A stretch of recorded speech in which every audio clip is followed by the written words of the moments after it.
चालू केलंय.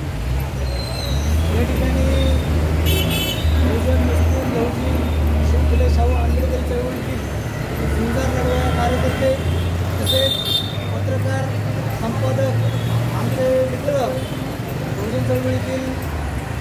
झुंजार लढवय्या कार्यकर्ता आणि पत्रकार आमचे कलिंदर माहमूद शेख यांच्या आज वाढदिवस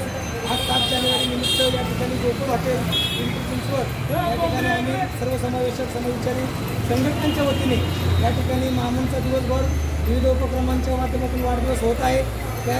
निमित्ताने छोटेखानी या ठिकाणी चहा पाणी आणि तसेच या ठिकाणी नागोसाहेब डॉक्टर साहेब असतील, माऊलीज असतील, आजीबाई असेल, परिवार आणि आज कार्यकर्ते रामबंसळे यांच्या सर्वांच्या वतीने या ठिकाणी माहमूदना या ठिकाणी ग्रंथ भेट म्हणून आणि गुलाब पुष्प देऊन या ठिकाणी आम्ही वाढदिवस साजरा करत आहे आणि त्याला त्यांनी स्वीकार करावा अशी मी त्यांना विनंती करतो.